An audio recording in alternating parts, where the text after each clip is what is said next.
दोस्तों, एक तरफ तो पाकिस्तान अमेरिका के खिलाफ खड़ा होकर अब ईरान के सपोर्ट में आ चुका है। दोस्तों, खबर आई है कि पाकिस्तान जो ईरान अमेरिका लड़ाई में सबसे बड़ा योगदान दे रहा था, सबसे बड़ा बिचौलिया का काम अगर कोई कर रहा था वो पाकिस्तान था। लेकिन दोस्तों, अब खबर जो आई है उसने अमेरिका के लिए काफ़ी बड़ी मुश्किलें पैदा कर दी हैं। दोस्तों, खबर ही कुछ ऐसी है। दोस्तों, कहा जाता है कि पाकिस्तान के इस्लामाबाद में जो मीटिंग हुई उसके बाद से पाकिस्तान काफ़ी ज़्यादा नाराज़ हो गया है अमेरिका से। उसने अब अपने दरवाजे ईरान के लिए खोल दिए हैं। यूं कहें कि अमेरिका को काफ़ी बड़ा झटका पाकिस्तान ने दिया है और ईरान के सपोर्ट में, ईरान के इकोनॉमी को बढ़ाने के लिए, ईरान के व्यापार को बढ़ाने के लिए पाकिस्तान ने अपने बंदरगाहों को, ट्रेड कॉरिडोर को खोल दिया है। पाकिस्तान ने अमेरिका के प्रतिबंध के बावजूद ईरान के लिए क्यों खोला गया और इसके क्या मायने हैं और इससे ईरान को क्या फ़ायदा होगा, मैं आपको इस रिपोर्ट में बताऊंगा।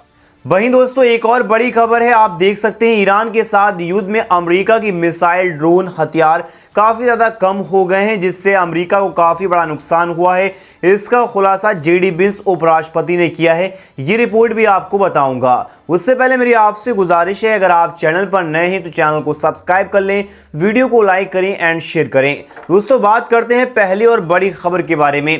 दोस्तों, पाकिस्तान लगातार अमेरिका ईरान की लड़ाई रुकवाने के लिए अपने देश, अपनी राजधानी यानी पाकिस्तान के इस्लामाबाद में मीटिंग करवाता है। वो मीटिंग बेनतीजा निकलती है। वहां पर कोई भी फैसला नहीं होता है लड़ाई को रोकने के लिए। पीस टॉक हुआ लेकिन दोनों देश राजी नहीं हुए इस लड़ाई को रुकवाने के लिए। अब खबर ये आई है कि पाकिस्तान ने अपना कॉरिडोर यानी पाकिस्तान ने अपने जो बंदरगाह हैं वो ईरान के लिए खोल दिए हैं। ईरान इन बंदरगाहों से दूसरे देशों में व्यापार कर सकता है। जैसे पाकिस्तान के बराबर में जो भी मुल्क लगते हैं, इंडिया और काफ़ी बड़े बड़े मुल्क हैं, उनमें अपने पाकिस्तान के थ्रू वहाँ से अपना माल सप्लाई उन देशों के लिए कर सकता है। इससे काफ़ी बड़ी मोटी रकम कमा सकता है। तो ये रिपोर्ट पाकिस्तान के वाणिज्य मंत्रालय ट्रांजिट ने किया है। पाकिस्तान के जरिए सामान की आवाजाही आदेश 2026 के तहत ईरानी प्रोडक्ट व्यापार के लिए 6 कॉरिडोर खोले गए हैं, 6 बंदरगाह खोले गए हैं पाकिस्तान के, जो ईरान इन बंदरगाहों से अपने प्रोडक्ट, अपना माल सप्लाई किसी अन्य देश में कर सकता है। इससे वो मोटा पैसा कमा सकता है, पैसे भी कमाएगा। इससे पाकिस्तान का भी फायदा होगा, लेकिन फायदा इस लड़ाई में, इस गिरे वक्त में, इस वॉर में किसका फायदा होगा? वो ईरान का होगा। एक तरफ तो पाकिस्तान ईरान अमेरिका की लड़ाई रुकवाने के लिए सबसे बड़ा बिचौलिया का काम कर रहा है, लेकिन अब अमेरिका को ये काफ़ी ज़्यादा खटक रहा है कि पाकिस्तान ने कैसे अपने 6 कॉरिडोर, 6 बंदरगाह कैसे ईरान के लिए खोल दिए। जो अमेरिका कहता आया है कि वो उसने स्ट्रेट ऑफ हॉर्मुज को ब्लॉकेट कर रखा है, स्ट्रेट ऑफ हॉर्मुज पूरी तरीके से बंद कर दिया है, जिससे ईरान अपना तेल नहीं बेच पाएगा तो वो पैसा नहीं कमाएगा, पैसा नहीं कमाएगा तो भाई साहब वो अपनी मिसाइल, ड्रोन, हथियार नहीं बना पाएगा। दोस्तों, इस खबर ने ये इन व्यापार कॉरिडोर का इस्तेमाल करते हुए ईरान पाकिस्तान के मफरात किसी तीसरे देश में आयात निर्यात कर सकता है, यानी इंपोर्ट एक्सपोर्ट कर सकता है पाकिस्तान के इन कॉरिडोर के जरिए से। पाकिस्तान का बॉर्डर ईरान से मिला हुआ है।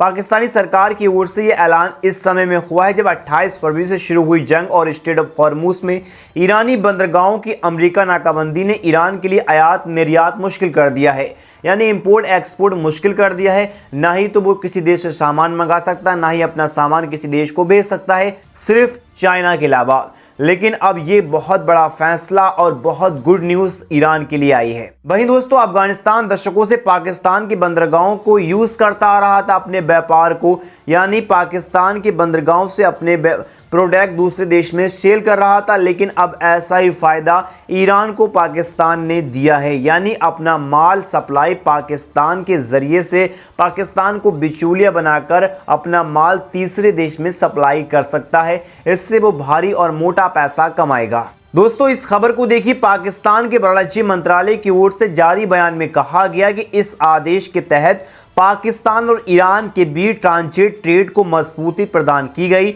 जो कि एरिया व्यापार को बढ़ावा देगा। दोस्तों, पाकिस्तान और ईरान के बीच 909 किलोमीटर लंबी बॉर्डर है, जहां कई घोषित और अघोषित बॉर्डर क्रॉसिंग मौजूद है। दोनों देशों के बीच प्रमुख बॉर्डर क्रॉसिंग में क्वेटा के पास तफनान बॉर्डर, गवादर के पास गब्द बॉर्डर क्रॉसिंग और मंड पेशियन बॉर्डर शामिल हैं। इन बॉर्डरों के ज़रिए से ईरान अपना माल पाकिस्तान के थ्रू दूसरे देश में सप्लाई करेगा, तो इससे पाकिस्तान और ईरान को फ़ायदा होगा। लेकिन अमेरिका यानी भूरा चौधरी को मिर्ची लगने वाली है, क्योंकि पाकिस्तान ने ऐसे वक्त में किसका साथ दिया है? ईरान का साथ दिया है। दोस्तों वहीं दूसरी खबर की बात करते हैं। ईरान के साथ लड़ाई में अब अमेरिका के हथियार कम हो रहे हैं। ईरान के इस लड़ाई में अमेरिका ने अपने सारे हथियार यूज़ कर लिए हैं, उसका सारा माल ख़त्म हो रहा है, सारे भंडार ख़त्म हो रहे हैं। ये मैं नहीं, ये भाई साहब अमेरिका के उपराष्ट्रपति जेडी विंस का कहना है। जेडी विंस वही जो पाकिस्तान के इस्लामाबाद में गए, वहाँ पर पीस टॉक पर बातचीत हुई, लेकिन बात असफल रही। अब CNN की पत्रकार एरन बोनेट सेंट जोन्स के ईरान के साथ चल रही लड़ाई पर बातचीत की। ये चर्चा उस रिपोर्ट के बाद हुई जिसमें जेडी विंस ने अमेरिका के मिसाइल भंडार को लेकर नाराज़गी जताई थी।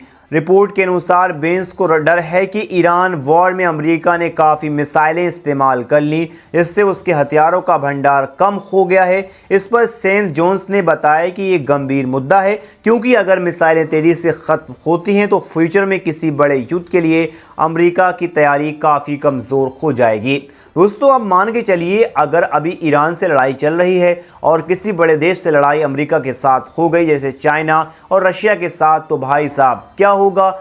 अमेरिका के पास हथियार ही नहीं होंगे और लड़ाई में पूरी तरीके से शिकस्त पालेगा और लड़ाई काफ़ी ज़्यादा अमेरिका के लिए भारी पड़ सकती है। क्योंकि पेंटागन की रिपोर्ट भी आई थी, उसमें खुलासा हुआ था कि ईरान से लड़ाई में अमेरिका के काफ़ी बड़े बड़े हथियार ख़त्म हो गए हैं, काफ़ी बड़ा नुकसान अमेरिका को हुआ है। एक रिपोर्ट के अनुसार लगभग 20 से 22 यानी $30 बिलियन का अब तक ईरान लड़ाई में अमेरिका को नुकसान हो गया है। और ये नुकसान कौन करवा रहा है? ये भूरा चौधरी करवा रहा है।